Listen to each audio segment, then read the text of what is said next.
at some point, I was in high school, and was very rebellious, but very much in a high school kind of way, right? So, like, I was that kid that like skirted on the edge of the rules, but never really did anything technically wrong for a long time, and I just kind of danced around that, and I was very good at sort of in a lawyerly way, snaking my way out of something because I was technically following the book. So that's who I am. And in my sophomore year in school, I ate lunch. I sat with these seniors, not to be confused with senior citizens, seniors in my high school. And I sat with them at the lunch table. I know you're jealous. And it was, these were my idols. These people were amazing. They were, in my mind, the pinnacle of rebellion and just this creativity. And they were so brilliant because they would come up with what I thought was amazing at the time, themed days that were not sanctioned by the school, rebel, and they would have these crazy days. And I thought this was brilliant. I named them the day creators, and I was like, I need to get on board with this. So the first one they did, it was scandalous, especially given all the stories tonight.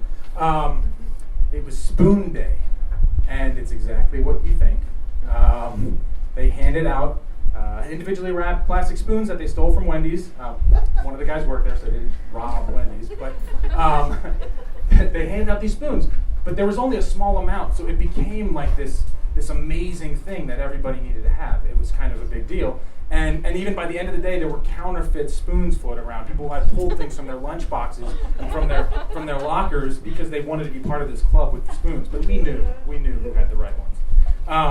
And then they kept building on this. So the next day was Dago Day, which any of the Italians know what that means. It's kind of an offensive term for Italian Americans. And somehow everybody was on board with this. So much so that even the principal took a picture of all of us dressed up for Dago Day.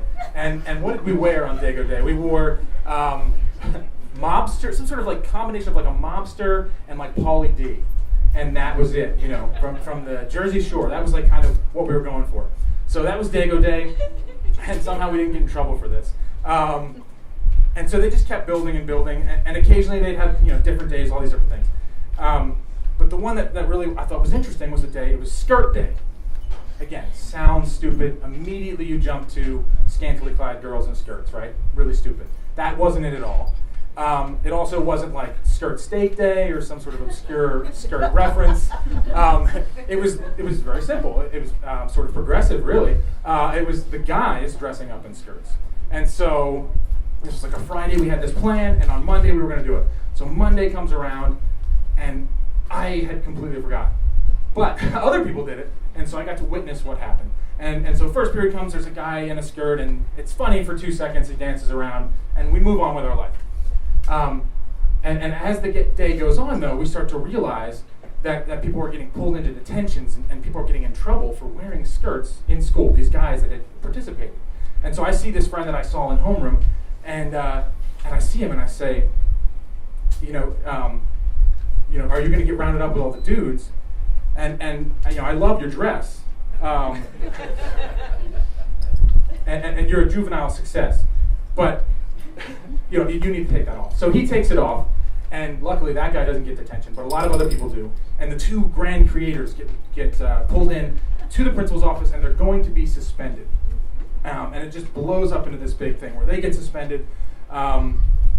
And a few days later, I'm part of their sort of advocacy team, and with this lawyerly mind, I guess at the time, I go in as like their defense counsel, and I go into the principal with these two rebels, and we get into the principal, and of course he said, you've taken your mother for a whirl, and they're not sure if you're a boy or a girl, and it was very confusing, and they responded by saying, I like dancing, and I look divine. And at that, the principal was really upset, so he called the security over to get rid of them. They took these guys, pulled them out, and they're fighting, and they don't want to take the skirts off, they don't want to leave, and in the process, you just hear like, and the principal looks at him, he says, "Rebel, rebel, you've torn your dress."